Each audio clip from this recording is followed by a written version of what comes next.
कुफ्फार की नबी करीम के साथ बदसलूकियां। एक रोज़ हज़रत में बैत अल्लाह में नमाज पढ़ रहे थे कि अक़बा बिन इब्बी मौत आया और आते ही अपनी चादर उतार कर रसूल अल्लाह के गिले मुबारक में डल दी और पेच दर पेच देने शुरू कर दिए। अब का दम घुटने लगा। इतने में अबू बकर सिद्दीक रज़ी अल्लाह अन्हु को पता चला। वो तशरीफ़ लाए और धक्के देकर इस मलून को हटाया।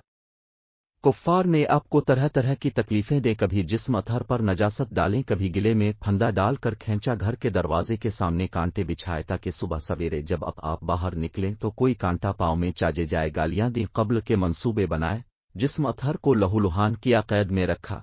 अब के सहन में पक्के हुए खाने पर गिलाजत फेंके। अब की शान में इस कदर गुस्ताखियां की कि अल्लाह की पनाह, कभी पागल कहकर पुकारा और कभी जादूगर नऊज बिल्ला, कभी नदीम कहा और कभी शायर अल्लाह की पनाह। अबू लहब ने तो एक मजलिस में यहां तक कह दिया कि मोहम्मद तेरे हाथ मुबारक टूट जाएं, नऊज बिल्ला से हासिता।